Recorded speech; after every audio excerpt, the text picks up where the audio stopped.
Hello everyone, welcome to Chemistics. तो आज हम ऑर्गेनिक पोर्शन शुरू करने जा रहे हैं एक बेहतरीन से टॉपिक के साथ, haloalkanes and haloarenes. तो एल्कीन को जब हम हेलोजन के साथ रिएक्ट करते हैं तो हेलो एल्केन मिलता है। मतलब जब हाइड्रोजन एटम को हम रिप्लेस करते हैं एल्केन में हेलोजन एटम से तो हमें हेलो एल्केन मिलता है। तो जैसे कि आप नीचे एग्जाम्पल के तौर पे भी देख पा रहे हैं कि मीथेन को जब हम क्लोरीन के साथ रिएक्ट कराते हैं तो आपका क्लोरोमीथेन और HCl मिलता है। वैसे ही एरीन, यहाँ पे आपको क्या है, फिनाइल रिंग सिस्टम है जिसको हम हेलोजन के साथ रिएक्ट करेंगे तो हमें हेलो एरीन मिलेगा। तो एग्जाम्पल के तौर पे आप देख सकते हैं कि टोलुइन को जब क्लोरीन के साथ रिएक्ट कराते हैं तो क्लोरीन आटम आ जाता है और HCl निकल जाता है। तो जल्दी से हम डिस्कस कर लेते हैं कि हेलो एल्केन्स और हेलो एरीन्स का डे टू डे लाइफ में क्या यूज़ है। तो पहला एग्जांपल है आपका क्लोरामफेनिकॉल। ये एक एंटीबायोटिक है जो कि टाइफाइड के ट्रीटमेंट में यूज़ किया जाता है। वैसे ही थायरॉक्सिन आपका क्या है, आयोडीन कंटेनिंग हार्मोन है और अगर इसका डेफिशिएंसी हो तो इंसानों में गॉइटर हो जाता है। क्लोरोक्वीन ये मलेरिया के ट्रीटमेंट के लिए यूज़ किया जाता है और हेलोथेन आपका एनेस्थेटिक के रूप में यूज़ करते हैं सर्जरी में। अब जल्दी से हम क्लासिफिकेशन के बारे में डिस्कस कर लेते हैं। तो on the basis of number of halogen atoms, तो यहाँ पे आप देख सक रहे हैं कि यहाँ पे सिर्फ एक ही हेलोजन एटम है, इसलिए हम इसे मोनोहेलोएल्केन बोलेंगे। यहाँ दो आपका हेलोजन एटम है इसलिए इसे डाईहेलोएल्केन बोलेंगे और इसमें आपका 3 हेलोजन एटम है इसलिए ट्राईहेलोएल्केन बोलेंगे। अब यहाँ पे आप देख पा रहे हैं कि यहाँ कोई रिंग सिस्टम नहीं है इसलिए इसे हम एल्केन बोलेंगे, इसलिए हेलोएल्केन लिखा हुआ है नाम में। वैसे ही यहाँ नीचे के एग्जाम्पल पे आप देख पा रहे हैं कि यहाँ पे रिंग सिस्टम है और पहले वाले में सिर्फ एक ही हेलोजन एटम है इसलिए मोनोहेलो एरीन। अब हम एल्केन नहीं बोलेंगे, एरीन। और यहाँ पे 2 हेलोजन एटम है इसलिए डाईहेलो एरीन और यहाँ पे 3 हेलोजन एटम है इसलिए ट्राईहेलो एरीन। अब यहाँ पे आप देख पा रहे हैं कि फर्दर क्लासिफिकेशन में जब हेलोजन एटम आपका sp3 कार्बन सेंटर के साथ अटैच रहता है तो हम उसको क्या कहते हैं। तो यहाँ पे हम हेलोजन एटम को रिप्रेजेंट करने के लिए X लिए हैं और X में क्या क्या हो सकता है आपका, फ्लोरीन, क्लोरीन, ब्रोमीन, आयोडीन। तो एल्काइल हैलाइड्स और हेलो एल्केन्स के बारे में डिस्कस कर लेते हैं। तो इसको हम कैसे रिप्रेजेंट करते हैं, CnH2n+1 और X। यहाँ पे आप देख पा रहे हैं कि जो नॉर्मल एल्केन्स होता है उसका रिप्रेजेंटेशन होता है CnH2n+2, लेकिन यहाँ पे एक हाइड्रोजन एटम कम है, उसी के जगह पे आपका हेलोजन एटम आया है। तो ये जो एल्काइल हैलाइड्स है इसको भी फर्दर हम 3 तरीके से क्लासीफाई किए हैं, primary alkyl halides, secondary alkyl halides और टर्शियरी एल्काइल हैलाइड्स। तो प्राइमरी एल्काइल हैलाइड्स में क्या है, आपका 2 हाइड्रोजन है इसलिए ये प्राइमरी है। सेकेंडरी एल्काइल हैलाइड्स में आपका सिर्फ एक हाइड्रोजन है इसीलिए ये 2 डिग्री है और 3 डिग्री में आपका क्या है, एक भी हाइड्रोजन एटम नहीं, इसके जगह पे 3 R ग्रुप है, R', R'' और R'''। ठीक है। अब हम डिस्कस कर लेते हैं एलाइलिक हैलाइड्स। तो एलाइलिक हैलाइड्स क्या है, halogen atom bonded to an sp3 hybridised carbon next to carbon carbon double bond. तो इसमें आप देख रहे हैं कि ये कार्बन डबल बॉन्ड है जो कि sp2 हाइब्रिडाइज्ड है, उसके साथ जो sp3 कार्बन सेंटर उसके साथ जब हेलोजन आपका अटैच रहता है तो उसे हम एलाइलिक हैलाइड्स बोलते हैं। मतलब ये कार्बन कार्बन डबल बॉन्ड के साथ डायरेक्टली अटैच नहीं है, उसके बाद जो sp3 कार्बन सेंटर है उसके साथ अटैच है। यहाँ पे भी आप देख लीजिए ये कार्बन कार्बन डबल बॉन्ड है, उसके बाद जो ये sp3 कार्बन सेंटर है उसके साथ ये हेलोजन एटम अटैच्ड है। Benzylic halides. तो बेंजाइलिक हैलाइड्स क्या है आपका, halogen atom is bonded to an sp3 hybridised carbon atom next to an aromatic ring. तो यहाँ पे जैसे कि आप नाम से समझ पा रहे हैं बेंजाइलिक मतलब आपको ऑब्वियसली एरोमेटिक बेंजाइल रिंग या फिर फिनाइल रिंग होगा। तो यहाँ पे आप देख पा रही ये पूरा आपका जो फिनाइल रिंग है ये sp2 हाइब्रिडाइज्ड है, इसमें सब sp2 कार्बन सेंटर है। अब उसके साथ जब आपका एक कार्बन sp3 कार्बन सेंटर रहेगा और उसके साथ जब हेलोजन अटैच्ड होगा तो उसको हम बेंजाइलिक हैलाइड्स बोलेंगे। तो यहाँ पे भी आप देख रहे हैं बेंजाइलिक हैलाइड्स भी 1 डिग्री बेंजाइलिक हैलाइड, मतलब प्राइमरी, सेकेंडरी और टर्शियरी बेंजाइलिक हैलाइड्स। तो यहाँ पे आप देख पा रहे हैं कि प्राइमरी बेंजाइलिक हैलाइड्स में आपका 2 हाइड्रोजन है, इसीलिए ये 1 डिग्री या प्राइमरी है। 2 डिग्री में क्या है आपका, सिर्फ एक हाइड्रोजन है। यहाँ पे जैसे आप देख पा रहे हैं 2 आर ग्रुप, एक आर डैश और एक आर डबल डैश। तो जब आपका आर डैश CH3 और आर डबल डैश H होगा, मतलब एक सिंगल H प्रेजेंट है ये, तो ये 2 डिग्री या फिर सेकेंडरी बेंजाइलिक हैलाइड कहलाएगा। वैसे ही जब यहाँ पे एक भी हाइड्रोजन नहीं रहेगा, मतलब आपका आर डैश और आर डबल डैश दोनों ही CH3 का, तो मतलब ये 3 डिग्री या फिर टर्शियरी बेंजाइलिक हैलाइड कहलाएगा। समझ में आया? तो अब हम आगे बढ़ते हैं और जल्दी से डिस्कस कर लेते हैं compounds containing sp2 carbon centre के साथ जब हेलोजन एटम अटैच होता है तो उसका कैसे क्लासिफिकेशन करते हैं। तो इसके भी 2 टाइप के होते हैं, एक विनाइलिक हैलाइड्स और एक एराइल हैलाइड्स। तो विनाइलिक हैलाइड्स क्या है आपका, halogen atom bonded to an sp2 hybridised carbon atom of carbon carbon double bond. तो वहां पे आपने क्या देखा पीछे कि वहां पे डबल बॉन्ड के बाद जो sp3 कार्बन सेंटर था उसके साथ हेलोजन अटैच था, लेकिन यहाँ पे आपका जो कार्बन कार्बन डबल बॉन्ड है उसके साथ ये हेलोजन एटम डायरेक्टली कनेक्टेड है या फिर डायरेक्टली बॉन्ड बना रहा है, यहाँ पे आप देख पा रहे हैं। ठीक है, वैसे ही जो एराइल हैलाइड्स, अब आपको नाम से ही समझ में आ रहा है एराइल है, तो ऑब्वियसली यहाँ पे आपका एरोमेटिक फिनाइल रिंग होगा। तो यहाँ पे क्या होता है, halogen atom bonded to sp2 hybridised carbon of an aromatic ring. तो यहाँ पे आप देख पा रहे हैं कि ये जो आपका फिनाइल रिंग सिस्टम है या फिर एराइल रिंग है, यहाँ पे जो ये हेलोजन एटम ये डायरेक्टली कनेक्टेड है ये sp2 कार्बन सेंटर के साथ। देख लिया आपने इस एग्जाम्पल में।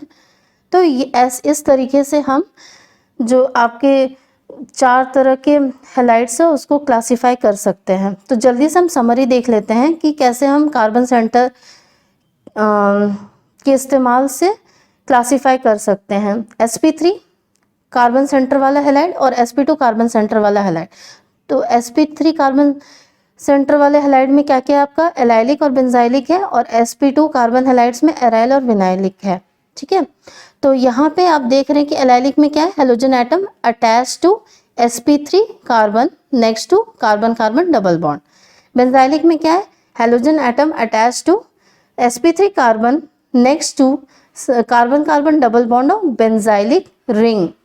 वैसे ही एराइल जो कि आपका sp2 कार्बन हैलाइड्स के क्लासिफिकेशन में आता है, उसमें क्या है, halogen directly attach to sp2 carbon carbon double bond of aryl और फिनाइल रिंग। और विनाइलिक में क्या है, halogen directly attach to sp2 carbon carbon double bond. ठीक है, अब आगे चलते हैं। अब हम इतना तभी से हेलो एल्केन और हेलो एरीन में कार्बन और हेलोजन के बारे में बात कर रहे हैं, तो अब ये कार्बन हेलोजन का जो बॉन्ड है उसका नेचर क्या है उसके बारे में भी देख लेते हैं। तो जैसे कि आपको पता है ये जो X है, ये जो हेलोजन एटम है वो बहुत ज़्यादा इलेक्ट्रोनेगेटिव होता है एज कम्पेयर टू कार्बन। तो जिसके वजह से ये बॉन्ड जो है वो पोलराइज्ड हो जाता है, जिसके वजह से कार्बन सेंटर पे आपका पार्शियल पॉजिटिव चार्ज आता है और जो हेलोजन एटम है उसमें पार्शियल नेगेटिव चार्ज आता है।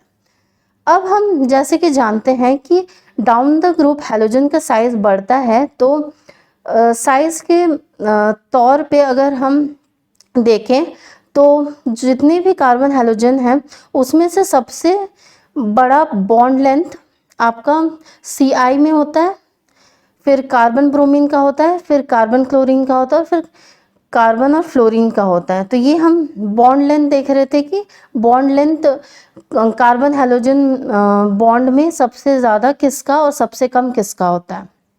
अब हम डिस्कस कर लेते हैं कि कार्बन हेलोजन बॉन्ड में बॉन्ड एंथैल्पी का क्या ऑर्डर होता है।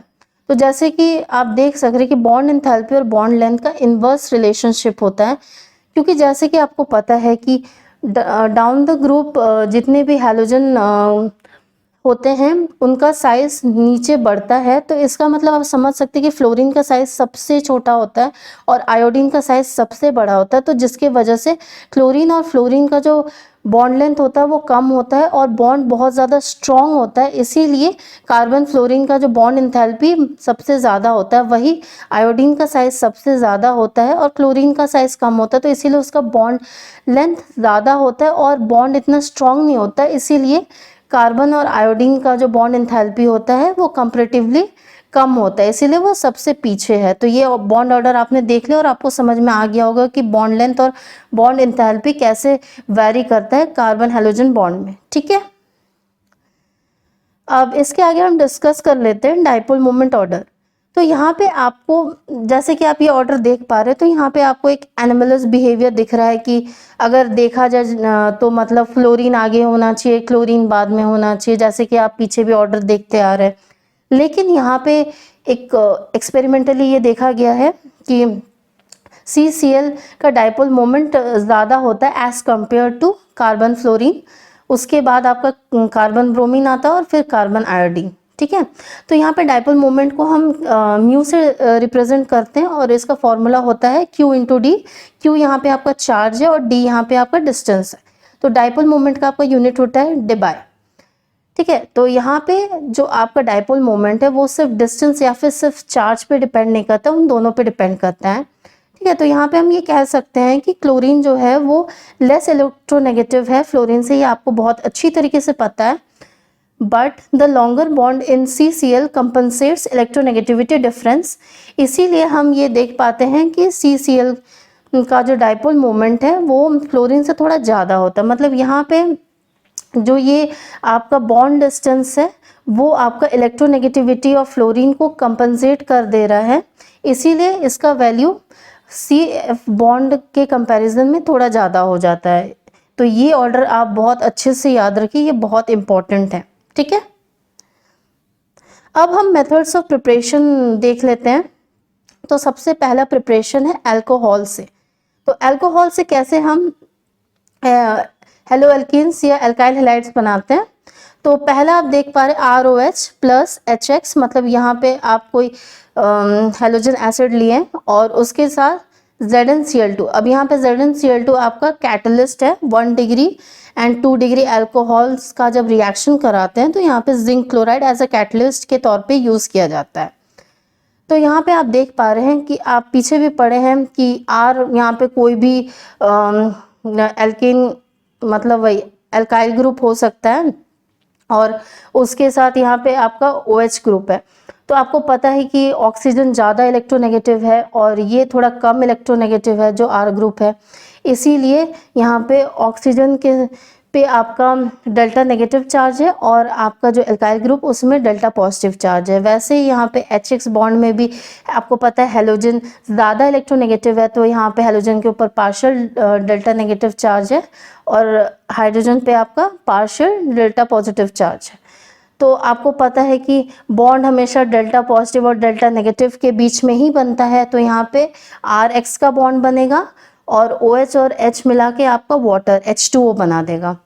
वैसे ही नीचे भी आप देख सक रहे हैं ROH plus NaBr plus H2SO4, और आपको पता है कि H2SO4 एक बहुत अच्छा एसिड है, तो वाटर में इसका डिसोसिएशन हो जाता है आयंस के फॉर्म में, तो बनता है H plus plus HSO4 minus. तो यहाँ पे आप देख पा रहे क्या बन रहा है, ब्रोमो एल्केन बन रहा है RBr प्लस NaHSO4 और वाटर।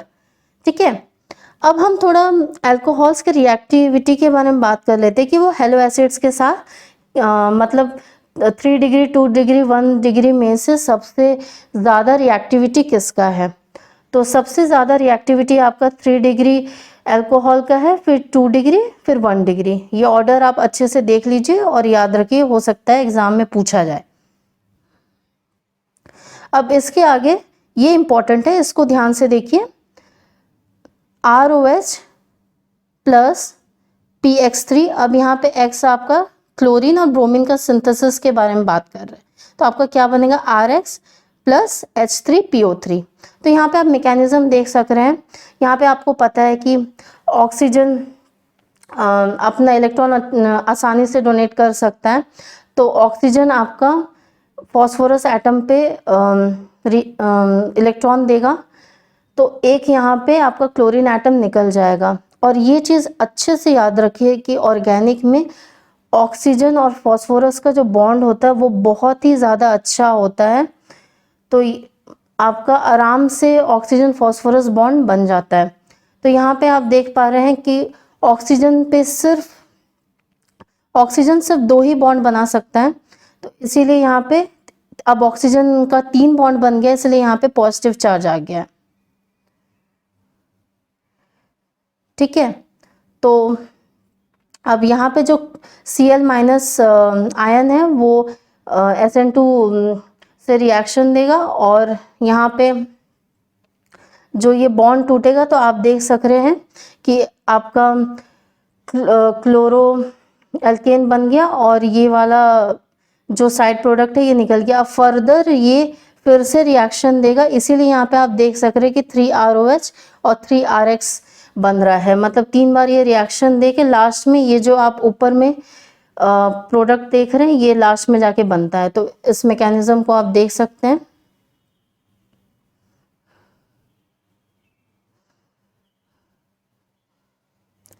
हाँ, अब आगे हम डिस्कस करते हैं ROH प्लस PCl5। पीछे आपने देखा कि PCl3 कैसे रिएक्ट करता है, अब देखेंगे PCl5 कैसे रिएक्ट करता है। तो इसमें क्या बनेगा आपका RCl POCl3 प्लस HCl। पीछे आपने देखा कि यहाँ पे H3PO3 बन रहा था क्योंकि यहाँ पे सिर्फ 3 क्लोरीन एटम था, लेकिन यहाँ पे जब 5 क्लोरीन एटम है फॉस्फोरस के साथ तो आपका क्या साइड प्रोडक्ट्स आ रहा है, POCl3 प्लस HCl। ठीक है, अब यहाँ पे भी आप मैकेनिज्म देख सकते हैं। वही मैंने आपको बोला कि फॉस्फोरस और ऑक्सीजन का बॉन्ड बहुत अच्छा बनता है, तो इसीलिए यहाँ पे आप देख पा रहे हैं कि ऑक्सीजन फॉस्फोरस पे अटैक करता है, फिर वहीं SN2 होता है, Cl माइनस SN2 रिएक्शन देते हुए यहाँ पे RCl बन जा रहा है और फिर आपका POCl3 और HCl बन रहा है। अब लास्टली ये दो रिएक्शन भी आप देख लीजिए। ROH रेड फॉस्फोरस के साथ जब आप कोई भी हेलोजन मॉलिक्यूल का रिएक्शन करवाते हैं Br2 या I2 तो आपका RX बनता है, मतलब RBr या RI कुछ ऐसा बनेगा। ठीक है, और लास्टली ये आपका बहुत अच्छा सिंथेसिस या प्रिपरेशन माना जाता है क्योंकि यहाँ पे जो आपका साइड प्रोडक्ट्स है वो गैशियस प्रोडक्ट होता है, तो ये आपको प्योर फॉर्म में मिलता है। यहाँ पे कोई भी साइड प्रोडक्ट की वजह से कुछ भी इम्प्योरिटी नहीं होता है। तो यहाँ पे आपका क्या बन रहा है, ROH प्लस SOCl2, जो कि हम इस SOCl2 को क्या बोलते हैं, थायोनिल क्लोराइड बोलते हैं। तो इसके साथ जब ROH का रिएक्शन हो रहा है तो आपका RCl मिल रहा है, मतलब क्लोरोएल्केन मिल रहा है, और उसके साथ SO2 और HCl मिल रहा है। ठीक है, अब आपने ये सारा जितना भी सिंथेसिस देखा ये आपने हेलोएल्केन्स पे देखा, लेकिन जो आपका एराइल हैलाइड्स होता है वो ये प्रिपरेशन या ये रिएक्शंस नहीं देते, क्योंकि अगर आप फिनॉल लेते हैं तो वहाँ पे पार्शियल डबल बॉन्ड कैरेक्टर होता है, जिसके वजह से उसका बॉन्ड लेंथ कम होने की वजह से वो बॉन्ड बहुत स्ट्रॉन्ग होता है और वो इतना आसानी से ब्रेक नहीं करता, इसीलिए वो इतने आसानी से ये रिएक्शन नहीं देता। तो आप समझ गए हैं कि फिनॉल में ये रिएक्शन कभी भी नहीं होगा। तो अगर एग्ज़ाम में पूछा जाए तो यही दिमाग में रखिए कि जो आपका फिनॉल है उसमें कार्बन ऑक्सीजन का एक पार्शियल डबल बॉन्ड होता है, जिसके वजह से वो बॉन्ड बहुत स्ट्रॉन्ग होता है, इसीलिए वो इजीली ब्रेक नहीं करता है। ठीक है, तो आगे का जितना भी प्रिपरेशन और आगे का जितना भी है वो बाद में हम आगे डिस्कस करेंगे। Thanks for watching.